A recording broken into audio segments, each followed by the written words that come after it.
Mega TV நேயர்களுக்கு வணக்கம். பெண்கள்.com நிகழ்ச்சியில் உங்கள் அனைவரையும் சந்திப்பதில் பெருமகிழ்ச்சி. பெரும்பாலும் இன்னைக்கு அதிகபட்சமான பேருக்கு ஸ்டொமக் அல்சர் இருக்குதுங்க. அதனால நான் அந்த உணவெல்லாம் சாப்பிடுறது இல்ல. ஸ்டொமக் அல்சர் இருக்கிறதுனால நான் கரெக்டான சமயத்துல சாப்பிட்டுருவேன் அப்படின்னு சொல்லிட்டு நிறைய நம்ம ஒரு கூட்டத்துல சாப்பிடும் பொழுது பல பேர் சொல்லி கேள்விப்பட்டிருப்போம். உணவை குறைச்சிருக்கேன், உணவை மாத்திருக்கேன், இப்ப இந்த உணவுகள்லாம் எடுக்கிறதே இல்லை அப்படின்னு சொல்லிட்டு அந்த உணவுகளை ஃபுல்லா டோட்டலா அவாய்ட் பண்ணிட்டு ஒரு புது டிசைன்ல இன்னைக்கு வாழக்கூடிய மக்கள் இன்னைக்கு அதிகமா பார்த்துக்கிட்டு இருக்கிறோம். குறிப்பா ஸ்டொமக் அல்சர்னால. இந்த ஸ்டொமக் அல்சர் வருவதற்கான அடிப்படையான காரணம் தான் என்ன?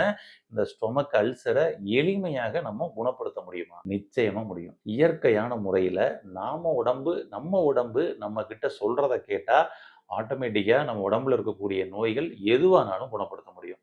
அதுதாங்க இயற்கையோட சாராம்சம். ஃபர்ஸ்ட் விஷயம், உங்களுடைய வயித்துல எதுக்கு அல்சர் வந்துச்சு? அத முதல்ல யோசிச்சு பாருங்க. நம்ம உடம்புல நீங்க வெளியில இருந்து எவ்வளவு காரமான உணவுகளும், எவ்வளவு சூடான உணவுகளும் உள்ள குடுத்தா கூட, அத நியூட்ரல் பண்ணக்கூடிய அளவுக்கு திறன் இருக்கு.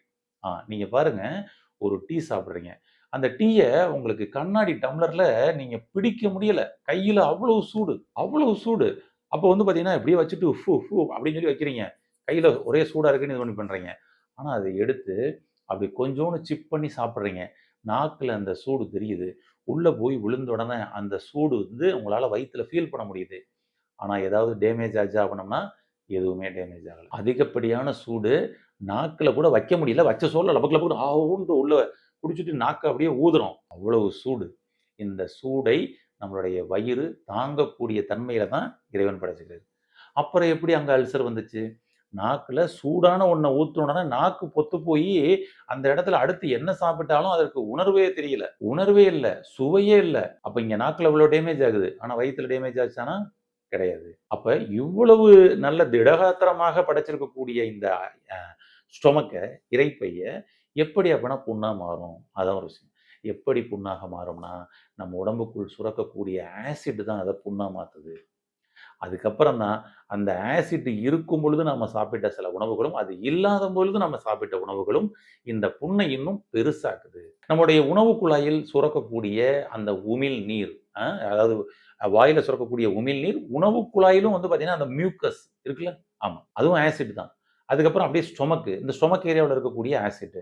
அப்புறம் இன்டெஸ்டைன்ல இருக்கக்கூடிய ஆசிட். பாருங்க வரிசையா நம்மளுடைய வாயிலிருந்து இந்த செரிமான மண்டலம் முழுவதுமே மியூக்கஸ் திரவமும், ஆசிட்டும் இருக்கு. ஃபுல்லா அரைக்கிறதுக்கு. ஆனா இந்த ஆசிட் நம்மளுடைய வாயில் சுரக்கக்கூடிய அந்த ஆசிட் வாயில புண்ணு வர வைக்கல. பாருங்களேன், அந்த ஆசிட் வாயில புண்ணு வர வைக்கல. அது அப்படியே கீழ போகுது, ஈசோபேகஸ போகுது, ஸ்டொமக் போகுது. இங்கெல்லாம் கூட அதனால புண்ணு வர வைக்கல. ஆனா வயித்துல சுரக்கக்கூடிய ஹைட்ரோகுளோரிக் அமிலம் அப்படியே நமக்கு தொண்டை வழியாக, உணவு குழல் வழியாக அப்படி மேல ஏறி தொண்டை பகுதிக்கு வந்துச்சுன்னா, வாய் புண்ணு வந்துருது. வாயில் சுரக்கக்கூடிய உமிழ்நீர் ஒரு அமிலம். ஆனா அது வாயில் புண்ணு வர வைக்கல. நமக்கு அதுக்கு கீழ இருக்கக்கூடிய, ஓகேங்களா? அதுக்கு கீழ சுரக்கக்கூடிய அ அதாவது இன்டெஸ்டைன்ல இருந்தாலும் சரி, இன்டெஸ்டைனல் ஜூஸ் வந்தாலும் சரி, அல்லது ஸ்டொமக்ல இருந்து ஹைட்ரோகுளோரிக் அமிலம் வந்தாலும் சரி, அது புண்ணை ஏற்படுத்துது. அதே போல தான் வயித்துல இருக்கக்கூடிய ஹைட்ரோகுளோரிக் அமிலம் வயிற்றை புண்ணாக்காது. அது ஆசிட் தானே. ஆனா வயிற்றை புண்ணாக்காது. ஆனா அதுக்கு கீழ இருக்கக்கூடிய இன்டெஸ்டைன்ல வரக்கூடிய இன்டெஸ்டினல் ஜூஸ், பித்த நீரு, கணைய நீரு, இவங்கலாம் பார்த்தீங்கன்னா, இவங்களும் ஆசிட் தான். ஆனா அந்த ஆசிட் இன்டெஸ்டைன டேமேஜ் பண்ணாது. மேல ஏறுச்சுன்னா, ரிவர்ஸ் வந்துச்சுன்னா, ஸ்டொமக்க டேமேஜ் பண்ணும். அப்பதான் ஸ்டொமக்ல அல்சர் ஏற்படுத்தும். அதான் விஷயம். நாம பெரும்பாலும் இந்த அல்சர் வந்தவங்கலாம் செஞ்ச விஷயங்கள பாருங்க. 1 பசிச்சா சாப்பிட்றணும். பசி என்பது இந்த ஆசிட் சுரந்து தான் அந்த உணர்வுகள நமக்கு குடுக்குது. அப்ப பசின்ற உணர்வு வந்த உடனே ஆசிட் நல்லா சுரந்துருச்சுன்னு அர்த்தம். சரிங்களா? அப்ப அந்த நேரத்துல நாம ஏதாவது உணவ குடுத்துறணும். தீனிய போட்டுறணும். நீங்க பாருங்க, விலங்கினங்கள பாருங்க. காக்கைக்கு பசி எடுக்கும் பொழுது கத்திக்கிட்டு இரைய தேடி வந்துகிட்டு இருக்கும். அதேபோல டாக் அங்க பசிச்சிருச்சுன்னா கத்திட்டு போய்க்கிட்டு இருக்கும். அதேபோல ஒரு மாடு பசி எடுத்துருச்சுன்னா, மா அப்படின்னு கத்திட்டு அதோட உணவ கேட்கும். இப்படி ஒவ்வொரு விலங்கினங்களுமே பார்த்தோம்னா, அது அந்த பசிக்கு அந்த அ ஒரு சவுண்ட் குடுக்குது பாருங்க. அங்க பசி வருது அப்படின்னு சொல்லி. உள்ள அமிலமெல்லாம் சுரந்துரும். அங்க போய் சாப்பிடும். ஆமா.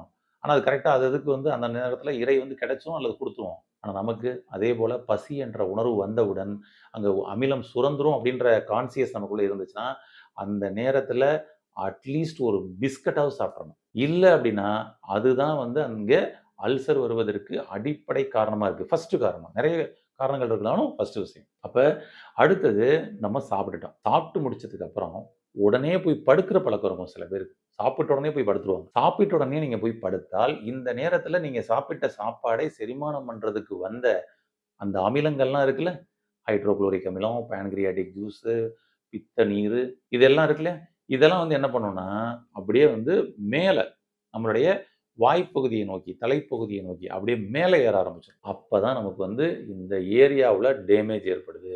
உணவு குழாயில் அல்சர் ஏன் ஏற்பட்டுச்சு? அது வாய்ப்புண்ணுனால ஏற்பட்டது கிடையாது. நம்மளுடைய உணவு குழாயில் ஏற்பட்ட சுரக்கக்கூடிய அந்த மியூக்கஸ்னால ஏற்படுறது கிடையாது. அதுக்கு கீழ இருக்கக்கூடிய ஹைட்ரோகுளோரிக் அமிலம் ரிவர்ஸ்ல வந்ததுனால, மேல ஏறுனதுனால. அதுபோல நம்முடைய இன்டெஸ்டைன்ல சுத்துன அந்த 3 ஜூஸ் மேல ஏறுனதுனால. நீங்க கவனிச்சு பாருங்க. அப்ப சாப்பிட்ட உடனே படுக்கிற பழக்கம் உங்களுக்கு இருந்தா, அத முதல்ல மாத்துங்க. உங்களுடைய அல்சர் வேகமா குணமாகறதுக்கு முதல்ல அது சப்போர்ட் பண்ணி குடுக்கும். அதுக்கப்புறம் அந்த அல்சர குணப்படுத்துறதுக்குரிய வேலையில அவங்க போயிடலாம். சரிங்களா? இப்ப உங்களுக்கு புரிஞ்சிருப்பீங்க. ஃபர்ஸ்ட் விஷயம் பசிச்சு சாப்பிடாம இருக்கிறது. அடுத்து சாப்பிட்ட உடனே போய் படுக்கிறது. இதுதான் ஃபர்ஸ்ட் விஷயம்.